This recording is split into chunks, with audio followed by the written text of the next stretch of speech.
Hello, everybody, and welcome to another episode of Going Over. Say it with me.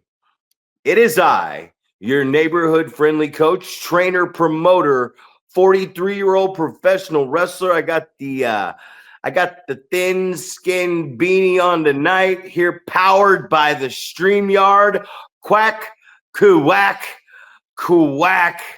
Zack Primetime Reeb, and I'm joined alongside my podcast partner, the 7-foot wrecking ball, Paul Isadora. What is up today, tonight, Big Pow? Oh, not much, man. Just just a little bit more talking wrestling and what's going on in the scene and what have you. But before I forget, let's have everybody subscribe, hit that subscribe button, like what you're seeing with that thumbs up, share the podcast, and let's get it out there. Let's hopefully we can get some more people putting some eyes on it, and hopefully those people that are they're watching it, they're also subscribed, since a lot of our viewers are not subscribers, but our subscribers are definitely viewing, so that's good. So that's what we want, man. We want that stuff to happen. Don't take long. It don't take long. That's it, man. So hit that button. Trying to get to that spot, man, where we can get this thing monetized. Start making $1 or $2 each episode. The monetizer is back. The monetizer is back, and I'm here to break down professional wrestling like nobody's business. And I had an interesting conversation today. I'm really I've really been on this kick on the bump and feed, right? Bump, get the fuck back up, bump again, make this baby look good. Because what did we say? We said the energy bar. And I had somebody say, well, why am I not selling what this guy is doing? And I'm saying, well, because you've been kicking the shit out of him for a while now. And this is the most life he's really been able to show and most offensive production he's been able to mount in however long since you cut him down. So we look at it and we go, he's still selling a little bit because we're trying to get these video game bars back together. So here's the bad guy. So when you hit him with those first 2 bumps out of nowhere, creating a little bit of that separation so you can get those bumps in, you're not hitting him. He's not getting hit with the fresh, right in the match fucking clothesline or back elbow. You know what I mean? So it's stunning you real quick. And then you're getting up real quick like, oh, shit. He stunned me, and I'm getting back up, and he's getting me again, and then he finally hits that big bump as the pinnacles it up a little bit, and then now I'm like, whoa! Now every time I take a quick hit and a quick bump, my energy bar starts to shut down a little bit while his starts to rise, and then that big bump he finally gets that's got me begging off or in trouble, his bar, he's finally above my bar, and now I am concerned that something might happen. Absolutely. And I always talk about the pace quickening, right? You want it to be where the heel is wearing down the baby face, and then when that comeback comes, you want it to be like an energy spike for the crowd as well, where they start getting behind it and they're like getting a little bit more excited as each bump happens, right? Now, the pinnacle is when you hit that big move, and like you said, the heel is either begging off or you're getting ready to like set up your finisher or whatever, right? So we always talk about that as well. It's like, you don't want to be that guy that's the slow bump and feed guy, where this guy's now a house of fire, and he hits you with a bump, but it takes you forever to get back up. So it's like now the crowd is, maybe they went up, and then now they're just kind of cruising back down a little bit, right? So you just want it to be like this boom, boom, boom, right?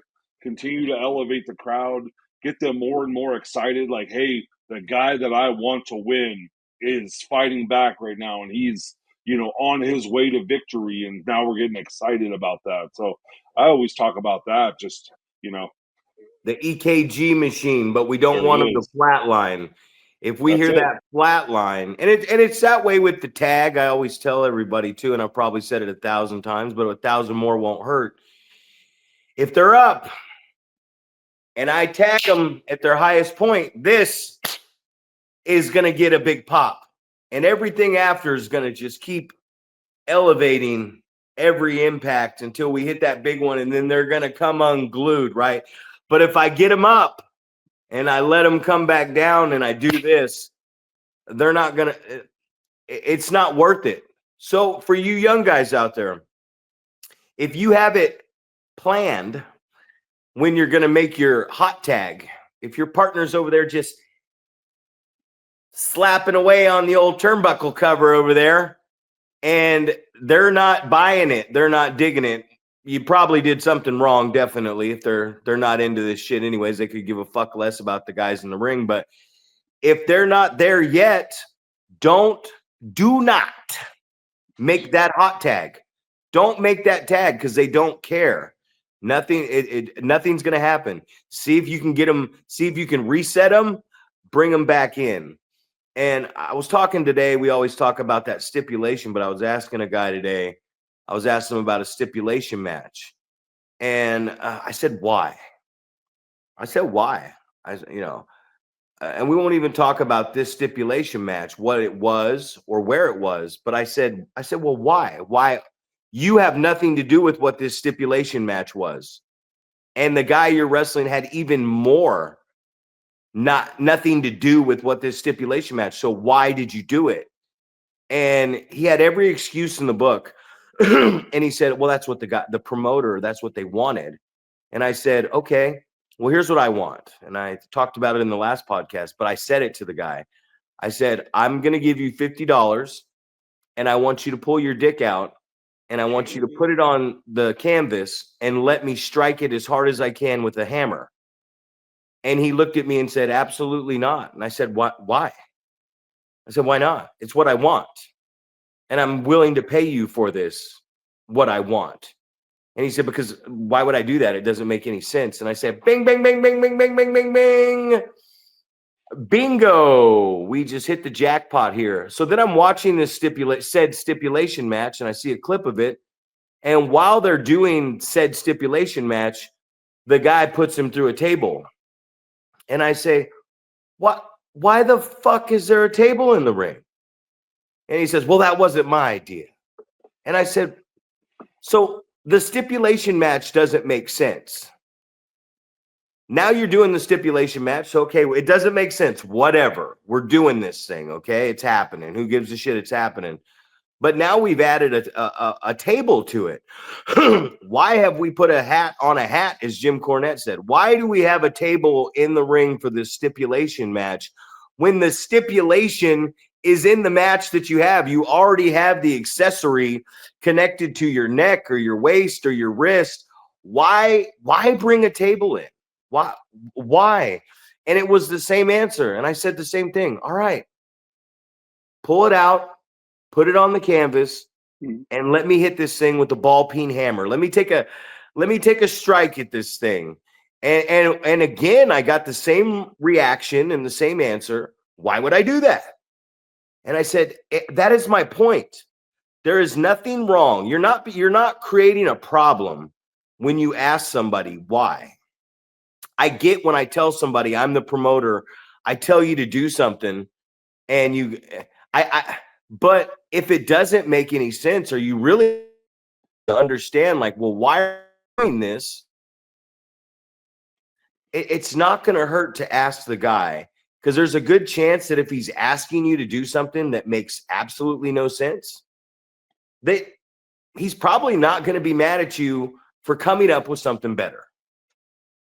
Absolutely. We talk about that all the time, man. Just about we had a whole podcast about just saying no, right? If something doesn't make sense to you, like this is something that I think, like, I struggled with as a big guy, right? Because I wanted to do all the pro wrestling stuff, right? I wanted to do all the moves, and somebody had to just stop me at some point and go, "Hey, what the fuck are you doing? Like, why are you bumping for this guy that's 5'9" and 160 pounds. Like, it doesn't make sense. And it's like, oh, well, he called it or whatever. And it's like, well, what the fuck, man? It doesn't make sense. Look how big you are. And look how small this guy is. Why are you taking bumps for this guy? Like, and at some point, somebody was just like, hey, why don't you see if you can work up to taking just one bump in a match? How about you challenge yourself to do that? And it was just like this eye-opening thing for me to go, well, shit, man. Like, for some reason, I never thought about it, right? I was just like, man, I want to.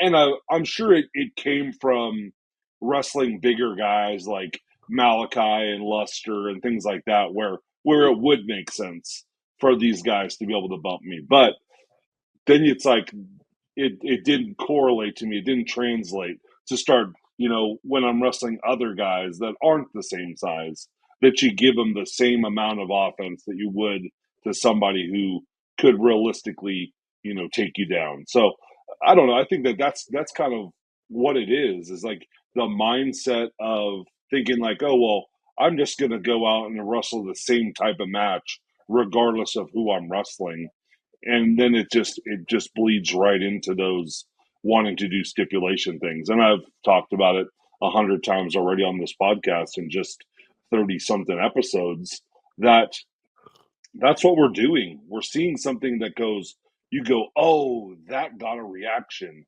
So I'll do a Russian chain match, or hey, that got a reaction. So why don't I do a tables match? But you know, you kind of alluded to it a little bit at the end of the last podcast, and it sounds like you're kind of getting into it right now, like what the reason is why we would have these certain stipulation matches. You talked about, I thought marvelously in great detail the reason that Razor Ramon and Shawn Michaels had to have a ladder match. Because both of these guys thought that they were, in their mind, they're the champion. So the only real way to decide that is, well, let's put these titles up on hang them above the ring, and if you think you're the rightful owner, then you have to, scale this ladder, and you have to bring those titles down, and then you earn the right to say, I am now the Intercontinental Champion. So we put these things in different lights, right? I think about, in my mind, like, a guy like Dusty Rhodes or a Dick Murdoch or somebody along those lines, where you think it's like a rough, tough Texan type guy, where maybe they come to the ring and their accessory that they just bring to the ring all the time is a bull rope, and it's got a big bell on it, right? And that's just something that's out ringside all the time. It goes with their character. So that's the type of when you get into a feud where it's like, this needs to end. How can we end this? That's when you go, hey, I'll put this on my wrist and you put it on your wrist, and there's this metal object in the middle that can do damage as well. Where now it makes sense. Like, hey, you're coming into my realm.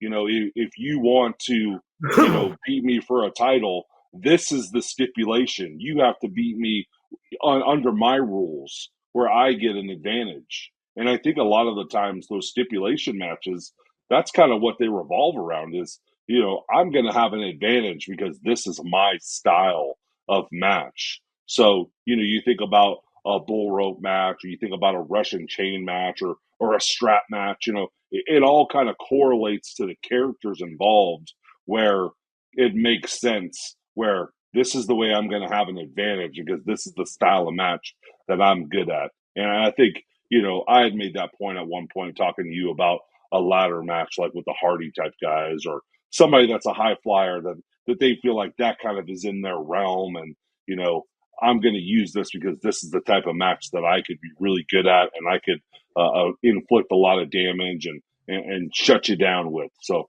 that's kind of the way that I look at some of these stipulation matches. Well, Drake Frost. Drake Frost is a guy, and I've worked him in 2 3-way matches, but he's from Haas Island, man. He's a big country boy, the strap match, pulling off the boot, whacking you with the boot if you wore cowboy boots, things like that. He's the perfect fit in Northern California to have that type of a match with. And not only do you have that type of a match with, he has that experience, he has that size, and it's going to be believable if you take a top guy. You know, he's a good heel, he's a good rule breaker, good bad guy.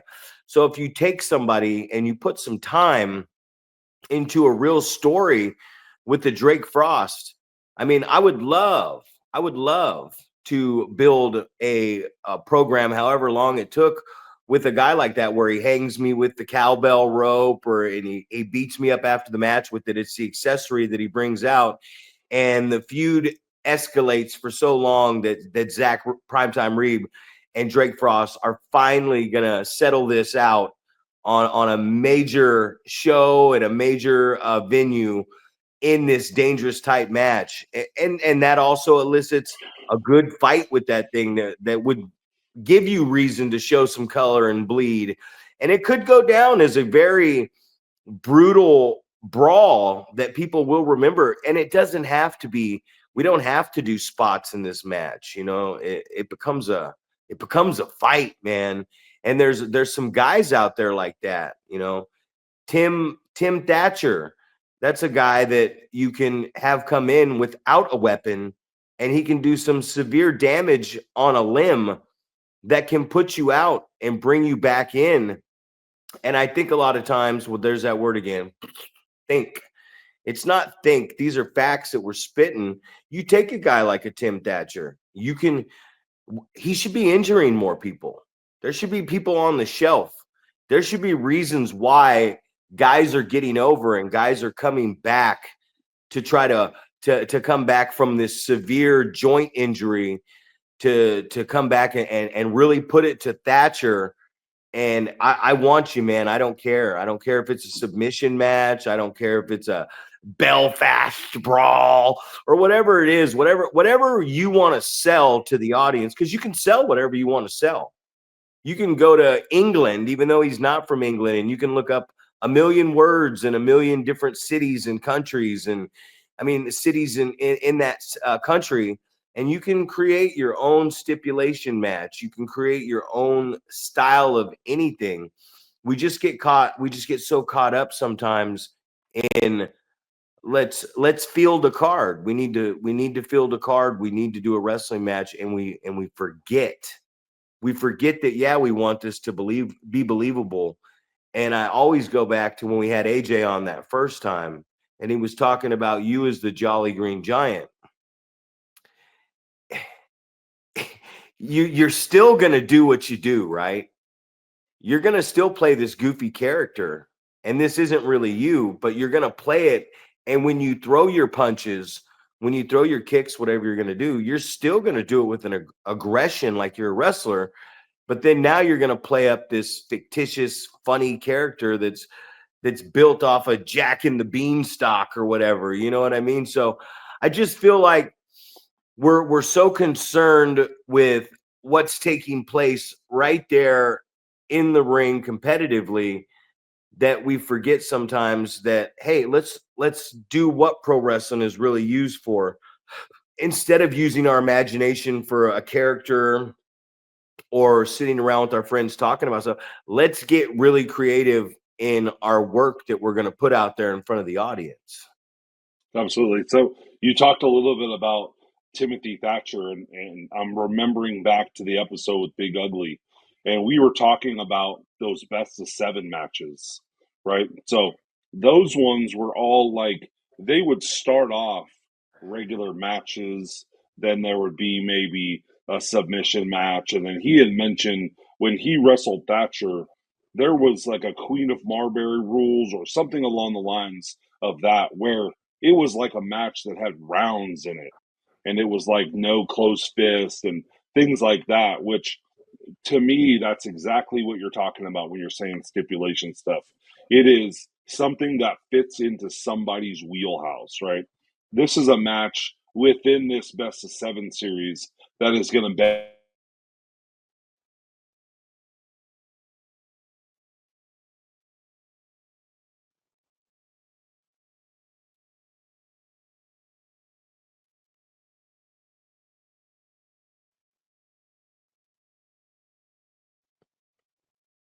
You paused. Are you ever coming back?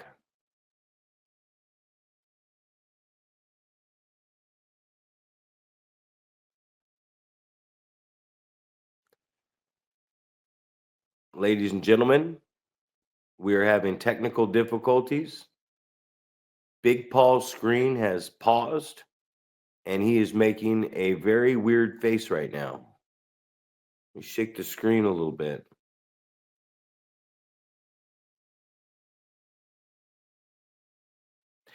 Well, we lost him, ladies and gentlemen. I guess you're looking at the Zack Primetime Reeb show now, as Paul had paused in his screen and made a very weird face. But to keep things going on that aspect, that yeah, this stipulation match can definitely continue.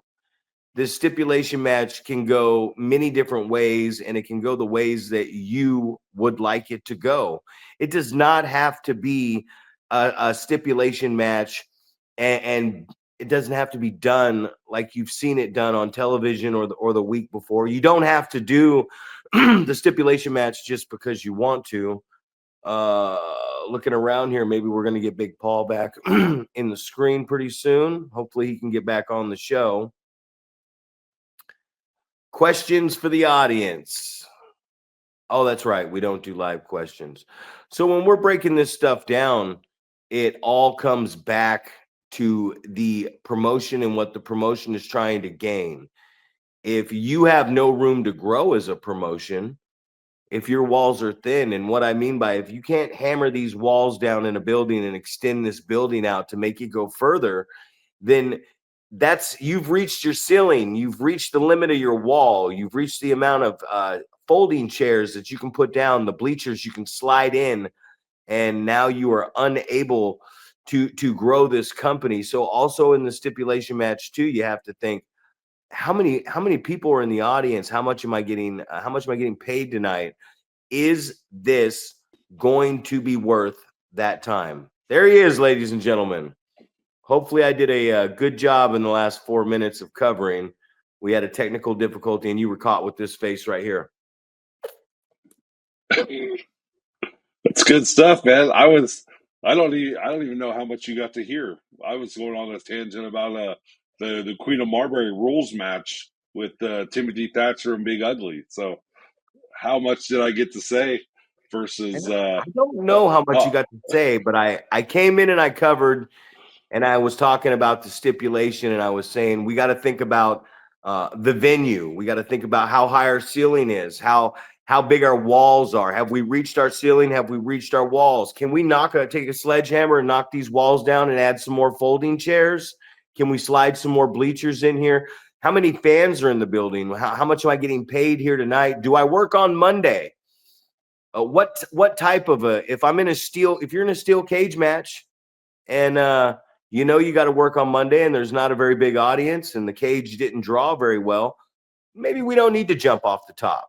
Maybe we don't need to do a bunch of crazy things. Maybe we're just going to go out there and we're going to keep it to the old punch and kick and get that out there. I found that very interesting when we talk about some of this stuff, because these guys are I feel like we're missing some marks out there, and I don't mean the marks sitting in the crowd, but the communication when we're out there in the ring.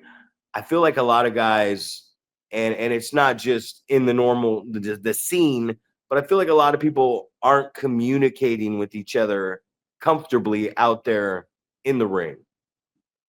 absolutely.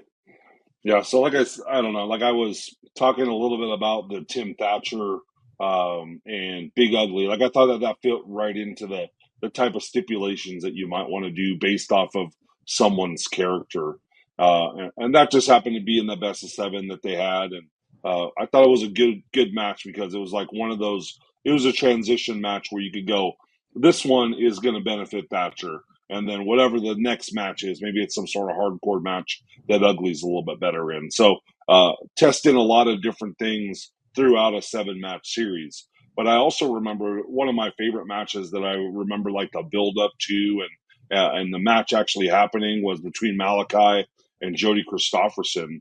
And that happened here in Reno. And it was a dog collar match. But the whole setup from that was that Malachi was gaining an advantage by using a chain and beating him. So it got to the point where Jody was like, you want to use a chain to gain an advantage.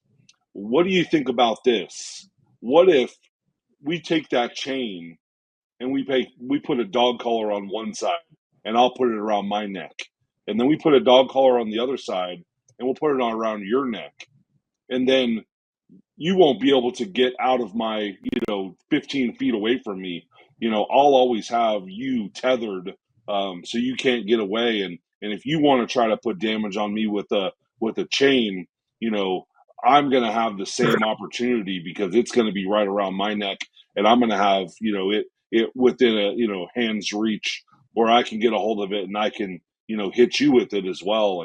And I just remember like just the build up and, I don't know, like I just felt like there was just a buzz coming into that show between these two guys, and then obviously both of the guys are just, I thought they were just amazing workers, and the brutality of the match, and then the finish and the finality of everything that happened there was just like, okay, it was the cherry on the sundae uh, to kind of cap this feud between these guys that were battling for you know probably 6 months, something like that, just back and forth.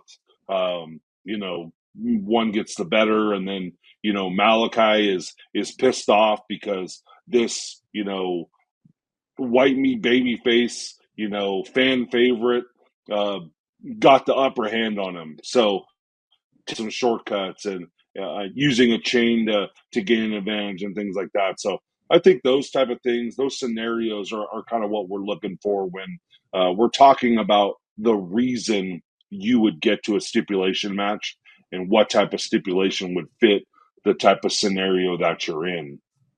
Well, somebody should always get over. And what I mean by that is somebody should be the talent should be made because of something that happens, whether it's a stipulation match or it's a rivalry or a feud. The rivalry lasts for the dawn of time. You know what I mean? Me and Rick Luxury in PCW have had a rivalry, and it's like the Celtics and the Lakers. You know what I mean? But you go back and you look at rivalries and like the dynasty in wrestling's like 5 championships. You know what I mean? And if you alluded to basketball, they always say, well, what's the Lakers are a dynasty. And it's like, no, the Celtics were a dynasty. The Celtics were the first dynasty. The Celtics had 11 championships in 13 years. So years later, when the Chicago Bulls win 6 championships in 8 years, and if Jordan doesn't leave for those 2 years, maybe they win 8 championships in 8 years, which is unheard of, right? So you start to get these markers and these what are the accolades? You start to get these accolades behind you, and the fans start to go, oh, damn, Tim Thatcher, Big Ugly, or Rick Luxury, Adam Thornstowe, whoever, they start to go, man, when these guys get it, and that's what that best of 7 or any best of does, is you're basically saying, I know with these two guys right here that we can, even if they've never wrestled before, by the time we're done with this idea, you now have a rivalry that you can always go back to. Because I'm sure if Adam Thornstowe was still wrestling and he wanted to renew a rivalry in one of these promotions with Rick Luxury or Big Ugly or whoever, I'm pretty sure fans that weren't around for that are going to be very accepting to see it again because they've heard about it. And that's what makes a good rivalry. That's what makes somebody valuable to a promotion, is that you've heard about it. You've heard about this guy. You've heard the ramblings and the buzzing through the new wrestlers and the new ownership. And when they talk about the lineage, if it's been around for 10 years or more, you go, man, there was this guy, there was this match, there was this feud, and it's done right. And you get it now, where whether it's a ladder match or a tables, ladders, and chairs match, or a doors, ladders, and chairs match now because a lot of people are using doors, but they would still call it a TLC match. You get a lot of young talent because the young talent are the guys that are pumped up. They're like, oh hell yeah, I want to do that match. I've seen my favorite stars do it, and they're willing to that. And as a promoter, you're willing to expose it. You're like, fuck, you want to jump off this ladder to a table and get whacked in the head by a chair? Go for it, man. No problem. I don't got to do it. But those matches too should be done with more experienced guys because they're going to know how to tell the story. They're going to slow it down. They're going to be a lot safer when it comes to using those ladders, which has now become just one big erector set that they're trying to set things up to top the next guy. And it's like you don't have to top the next guy. You just have to make more sense than the next guy. You just have to make it more believable than the next guy. And we get to those points right there. And it's establishing the characters. A lot of these guys say they thought I was being a prick when I would be like, no, they'd be like, I'm a near falsy, falsy, falsy, falsy, falsy, falsy, falsy. And I'm like, no, it's a near fall. Because if what a false finish can do, if you really do a false finish, is a false finish can kill somebody's move. A false finish usually weakens somebody's finish because it should thing that you get a false finish. And what that false finish is meant to do, whether you do it once or twice a year, whatever you decide, is it's meant to really elevate the guy who is kicking out of your move. It's that promotion going, all right, Paul's been stuffing everybody with that choke slam. You hit Zack with that choke slam. Zack kicked out. Oh shit. Zack's a completely different animal than everybody else on this roster because that one didn't put it away. Even if you went back and hit me with a second one, and that's what put me away, the audience is going to go, fuck, he did kick out of that. That's impressive. That's resilient. That guy's got a lot of heart. And those are the sympathetic things that they get behind. So don't over abuse something. Don't over abuse the ref bump. We don't need to see it a bunch of times in one night. If you're going to bump more than one ref, don't bump a ref for a while and bump a couple in the same match. You know what I mean? Find some real scenario that can happen as to why this referee got in the way. Because I see a lot of ref bumps that are blatantly obvious. Absolutely. It's, I don't know. We talked about it, a lot, that it's, you see something and you go, oh, I want to try to do that. I want to try to replicate what those guys are doing. But I want to go back to the 7 match series. Those ones always ended in an Iron Man match, a 60-minute match. And I remember the first one, I think, was with Adam and Rick. And I just remember that they probably had a bunch of stuff that they wanted to do, and they were getting to it probably too quickly. So big things would happen, but it wasn't really deep into the match. And then I think at some point, maybe they started running out of things that they had talked about that they wanted to do. And I just remember, like, afterwards having those conversations with Adam about, like, hey man, you know what, if what I think would have been really good, and if you're ever in a longer match like that, is you wait for those 15 minutes down. All right, let's go into one of those big sequences that we wanted to do where we could hit something big and we can have a little double down right there. Right? Both guys are down. You can waste a little bit of time and then go a little bit further, and then you get that 30 minutes down. All right, let's go into another big sequence that we want to do, and then you can have the same scenario with a double down. And so kind of break it up into quarters like that, where you can have some big sequences, but you don't completely wear yourself out, and you don't completely just I always think about the going to the fireworks on 4th of July, and you get that grand finale, but then you're just like, I feel like over the years, the middle of the show starts getting a little bit more firework heavy, where you're like, oh, I think that might be it. And then it's like, oh no, here goes. It keeps going. And then you're like, what can they do to top that? So just like you're saying, man, it's like it doesn't necessarily mean, doesn't need to be the what can I do to top this? It can be what can I do to tell a better story so the fans are just as into this as they would be if I did something where I look like I'm going to kill myself. Well, nobody jump starts the Iron Man match. Absolutely. No matter if you beat him around the ring for 15 to 20 minutes and then you both lay dead on the canvas. I mean, then no matter what you do, it just becomes this long drawn out bore fest and nobody can return from. So it's your pacing.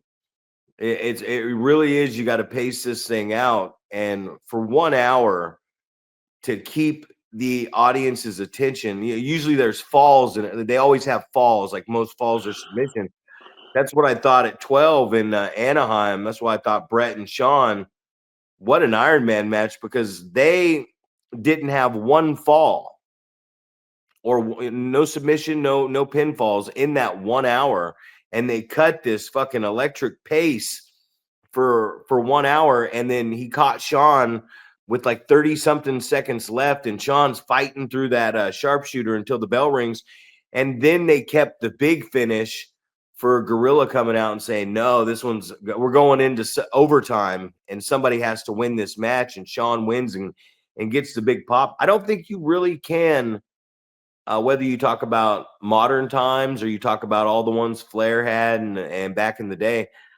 Brett and Sean's the man. That's it right there. And very rarely are you going to come across two guys that actually really do hate each other, but just such contrasting characters that fit so well. But they both have these extremely big egos and these extremely big fan bases, and they're so technically proficient mechanically, the way they go out there and work and execute what they're doing. And they both have these finishers. That was the crazy part about that one, is Sean's got the super kick. He could knock you out anywhere, anytime. And Brett has the submission hold with the sharpshooter. And I'm going to wrestle you down and wear you down so I can throw this hold on. And the other guy's like, no, I gotta, like you said, cut a quicker pace, and I gotta innovate some high speed into my offense so that I can catch you off balance, more of a counter striker, and knock you out with this blow, you know? So, you talk about that 1 hour match, Rick and Adam, stylistically, it matches up because Rick is a amateur wrestler. Rick likes to throw guys. I mean, let's be honest. Rick has one of the best German suplexes, realistically, that we've seen in pro wrestling. It doesn't matter who you are. If he grabs you, you're going. He's bridging. He's dumping you. It's a shoot. And if Rick likes you, then you're not going to land so high up on the back of your neck. And I used to just go with it when I was younger and just taco myself. You short hit on the neck, and you're sitting there at the end of the night with this sharp pinch in there. And Adam's a natural gymnast. And you get those things where Adam's not going to be able to teach you what he does. You're not going to be able to do what Adam Thornstowe does. Have you honestly seen, because there's Jack Cartwheel, and he's pretty impressive. But when you talk about stacking Cartwheel up height-wise with Thornstowe, and then you talk about look, build, promo, and character, and this guy's covered in tattoos. They're both in good condition. They're both gymnasts, but Adam Thornstowe is a bigger man. He's more experienced. And I use Cartwheel as the example because he's a gymnast that's very impressive. But nobody's going to stack up like Adam Thornstowe. Like, you're not going to find another one of those guys. You will not find another one of him, and I can safely say that right here on this podcast. Is like, he's a one-of-a-kind guy. I talk about, I was just talking to my coach about Bad News Blakesley, and you're a big guy, but you're a longer guy. You can step over the top rope, And Bad News isn't that guy because he doesn't have that long waist. He's got the long sternum. I think the smallest thing on him is his fucking head. You know what I mean? Like he reminds me of an elephant, not in a bad way, but his feet, his ankles, his calves, his thighs, his hamstrings, his ass, his waist, his chest, his tricep, just every aspect of this guy is just big. You know what I mean? He's built differently. I can't say, oh, I've seen a guy that moves and is like Bad News. And I can't say, oh, I've seen another guy that's similar to Adam Thornstowe, because I haven't. Those are rare finds. It's like the character, the punk rock character that he had, the sarcasm, the understanding of wrestling, his ability to and on top of this, like tough, scumbaggy, roughneck character. Oh, by the way, he's a fucking beautiful gymnast too. You know what I mean? Here's this guy riding around on a Harley Davidson with a switchblade, who just happens to be able to stand on concrete and do the most greatest beautiful moonsault, land on his feet, and hello everybody. Oh, and by the way, I'm gonna cut you with this razor blade too. You know, we hang out by the river and spray paint on the pillars of the bridge. It's like sometimes you get something in wrestling where there it is, man. You can see it. When you see it, you see it. You know what I mean? Absolutely. With Adam, you say very one of a kind, and I think like just the array of skills that he had, between being a gymnast and being able to do all the things with the body control and just being a student of the game and understanding chain wrestling. Like I remember seeing him wrestle Sal Tomaselli and the all of the unique like just chain wrestling escapes and things that they were doing between them. I had never seen Adam do this before, but I think Adam had gone to Texas and Oklahoma and just continued to learn from different people, just trying to get out there to eventually get an opportunity to do this as a living. So going out there and just being a student like that and learning from other people and coming back and just having this crazy skill set where I felt like he could have a good match with pretty much anyone because he had the ability to kind of very much like a chameleon, like kind of adapt to other people's styles. He had a style of his own that was very smash mouth and acrobatic and things like that, but then he got into technical wrestling with Thatcher and I felt like he could hold his own in that aspect and wrestling bigger guys had a way to kind of chop them down and things like that and or he could be the bigger guy too. He could have wrestle a smaller guy and have a believable match that way. So just so many different things. I think just you like you said, just very special, one of a kind. You're not going to Oh, for sure. duplicate that guy. No, Um, so just crazy thinking about that, and then having the ability to seamlessly go from tag team wrestling into singles wrestling and back and forth and seemingly be at the top of each one of those categories. And then you think about you know street fight stuff like obviously we're talking about stipulations. Like it could get to the point where you needed to elevate it, and he could do those things as well, right? So many different things, and I just felt like I just felt so fortunate to be able to travel with him and watch him have matches and listen to him putting matches together with different people and he when he was on here he talked about his gift being able to just remember an entire match, right? That was the thing that he could do very well. So he was never concerned about that, never nervous going into a match like that something was going to go wrong because he could always, rein it in. And I talk about putting matches together and watching, you know, different promoters put different guys together And commonly, the question for me is, what happens if this match starts going to shit? Who's going to be the guy that reins it back in and keeps it from going completely to shits? You know, who do you have in the match that's going to do Yeah. that? So thinking about those things and having somebody that can kind of be the veteran in the match, a little bit more experienced, maybe just more confident or capable, probably is a better word, capable of kind of getting the match back on track, having those type of things. And I think a lot of times we don't think about that when we're putting matches together. Oh, I do. I'm always thinking about shit like that. Well, a tougher time. We always talk about it. It was a tougher time because I see a lot of talent out there now. There's a lot of talent. There's a lot of good talent. And I always go back to, you know, I don't know if Sir Samurai's been in a fist fight in his life, but he's tough. I've seen him out there. I've seen the matches he does. I've seen the hits. He's a tough guy.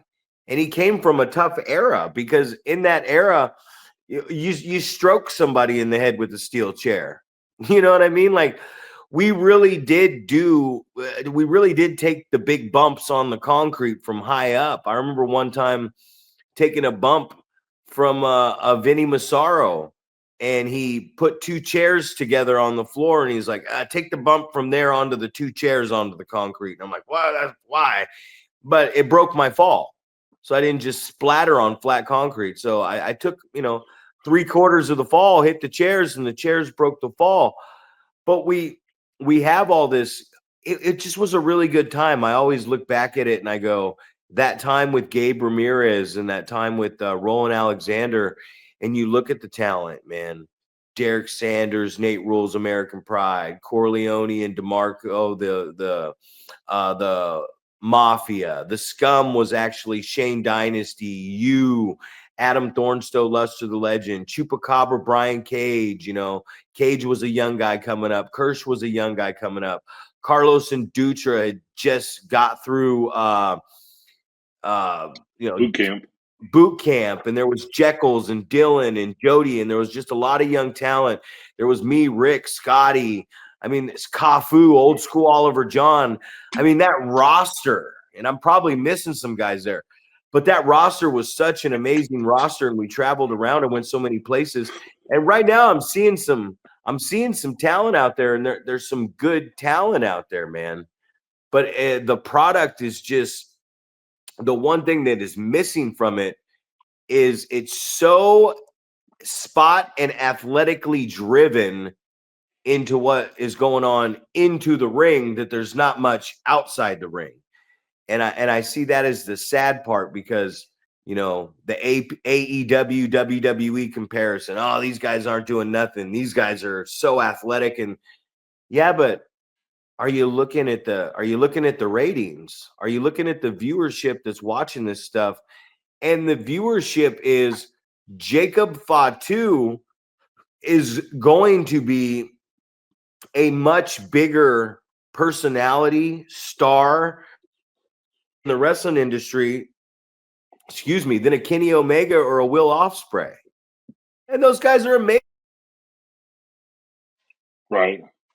But you got this guy, and he's just in the right program. He's just in the right structure. He's being seen by a larger audience that looks at this like this is the alternative and this is the major league, this is MLB. So I always try to preach to some of these guys when I see them. I try to get an understanding of, these guys are wearing Letterman's jackets. Like, well, what's the deal here? I always try to ask a little bit about characters, and through the prospects, I wanted to know when we were doing the promos, sure, go up there. Let me hear you talk. And then it's like, okay, I need to get a little bit better understanding of who you are. Even if you don't know who you are yet, give me a little something about yourself so we can work off of that. And we have to realize at the end of the day, we're still selling a product to the people. We're still trying to sell action figures. We're still trying to sell t-shirts and merchandise, and we're trying to get, the parents got the money and the kids want to buy it. Kids can't buy it without the parents' money, but if the kids want it, the parents are willing to do it. How long is this fan base going to be around? Are the times shifting and changing? Is it, I've got to keep up to speed on the streams and what's going on and what's popular in the world today, because I might be hammering something at these people and I might be out of touch with what's really going on. Right. So you talk about there's a lot of talent out there. And do you feel like the talent is being utilized properly?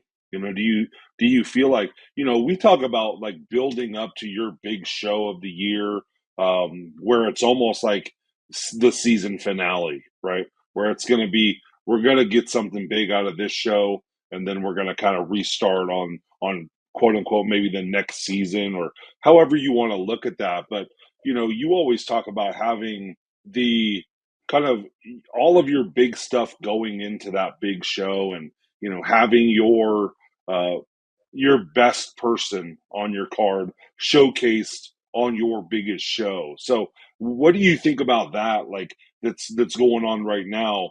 Do you feel like, you talk about there's so much talent out there, do you feel like we as a wrestling community are taking those guys that have the most talent, are we trying to elevate them and showcase them on the top of the card, or are we not doing a good enough job? Like, are we not taking those guys that have the most talent, and putting them on the top of the card, and trying to elevate them, and as a result, trying to grow our audience, and get people excited about what might be happening, at the big show or whatever? Are we doing that? Are we not doing a good job at that? What's going on with that in our kind of wrestling community here, as we have 8 minutes left? Oh, to each their own, but definitely not. It feels like if a storyline is happening, if they're trying to push somebody, it happens out of nowhere.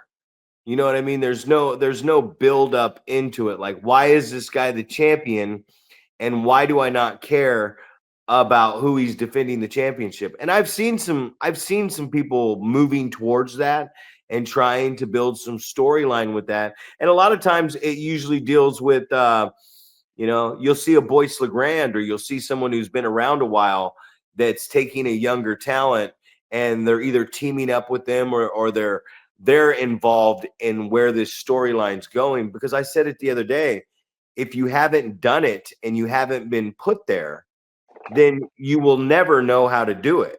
If you don't know, if you haven't taken that final shot at the buzzer to win the game, whether you make it or miss or make, if you don't take it, what if you make it?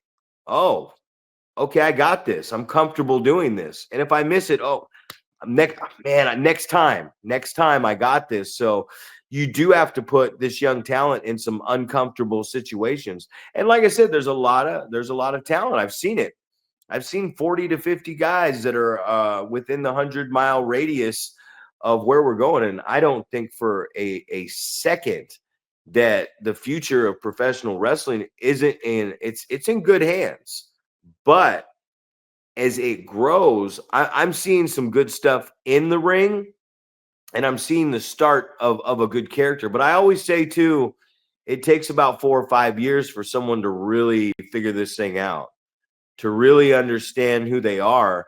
And I think there's so many guys, we call them veterans, but there's so many people at the helm of this thing that they need to that needs to be a focus. They need to really focus these guys in on their character development and cutting the promos and getting them comfortable in front of the cameras, whether they're doing okay, you're doing an interview backstage with an announcer, you're doing an interview without an announcer. How are you doing in the ring? Because I believe it was, God, I don't know how long he was in the business, but you let Pookie do Pookie did a promo at your show, and I remember him saying that was my first time doing that, and I was like, well, fuck, man, you've been in this game for like 4 or 5 years. That's the first time that you've grabbed a microphone and talked in front of a live audience. That's unheard of, man. It's like, you got throw him out there, man. You got to give him a chance. It's like a bad stand-up comedian. He's either funny or he's not funny. And if he's not funny, someone's going to pull him backstage and be like, hey, you missed your punchline here. Meet up with me. Let's go over run some jokes by me. If we're going to be heading around and doing comedy or wrestling or whatever, or performing music on some shows coming up, let's in the car, let's talk about some stuff. Let's bounce some ideas off each other, because all ideas are good ideas till they're not a good idea. You know what I mean? Like if it's a bad idea, you say, oh, that's a bad idea, but it's not really a bad idea because creatively people need a chance to, man, I come up with a shit ton of stinkers. You know what I mean? Stinkers all the time. But if I come up with 100 bad ideas and I come up with 1 or 2 good ideas, I'm winning. 4 minutes remain in this podcast. 4 minutes remain in this podcast. But you really have to do that. You got to let them take a chance, because you don't know. And we're at a level, right? The level we're at, it's okay to take a chance with these guys. You know what I mean? And I think it's important to remember that you hear so many times that, you need to understand how to fail so you can understand how to succeed. And I think that that's a really good, important thing for guys to remember. It's like, you got to take a chance. Don't be afraid to go out there and flop. An idea is going to flop, right? It's not going to go over the way you think it's going to go over. I've done it 100 times, man. Like where I think, oh man, we're going to do something like this, and it's really going to get a good reaction, and then it doesn't, and you're like, fuck, back to the drawing board. What can we do next time? You're gonna eat shit. You're gonna eat some shit sandwiches, man. But pretty soon the shit's gonna deteriorate from that bread, and there's gonna be something else in there, man. You tell these guys, if I'm eating top ramen, you're eating top ramen. If I'm eating steak, you're not eating top ramen, you're eating steak with me, man. I'm bringing you on up there to eat the good food, because I ain't gonna let the guys sit around and suffer on their own. But yeah, take a chance. Maybe it doesn't work. One thing I really liked about Brandon Humphrey, was that I thought some of the stuff he came up with character-wise and everything else, stuff he wore, stuff he just picked up at a thrift store or whatever to add to it. Sometimes I didn't think it was the best, but I thought it was cool that he tried. You know what I mean? Like he would try something different. Even to this day, when he calls me and stuff, he's always talking about trying something different. And it sticks. I started watching his promos lately, and that was something he really struggled with. And now they're watchable, and now they're creative, and now he's doing them from creative place, and he has an idea of what he wants to do, and he's sticking with it. So he's a guy, but he's a little bit older too. So he's physically in life, he's been around a lot longer. So that's what I would tell these younger guys is, man, just give it a shot, man. Try it out. If it don't work, it don't work. If something's okay about it, someone will tell you, throw that shit against the wall and see if it sticks. And what slides down the wall and falls on the ground ain't it. What sticks and stays is, there's a piece of the puzzle right there. So you got to figure this stuff out, man. There's not enough. And you hear it on the big level too with WWE. Any star, that Stone Cold Steve Austin, John Cena, it's always Vince McMahon or somebody going, hey, somebody's got to step up here. There's an opportunity. And usually there's a guy back there. There's someone sitting in each one of these locker rooms right now, and we're not even looking at that person. We have no idea that person is the person, but they're back there, and they are just waiting for the opportunity to go, all right, it's my time now. Now I'm going to show them what I got, and we're going to see it, and we're going to go, whoa, what the fuck was I not looking at? You know what I mean? And then there's going to be the guy who goes, I knew it all along. I didn't want to say anything. Yeah, whatever. But there's somebody in that locker room. So for you young guys, I'm real burpy gassy right now, but I feel like ugly.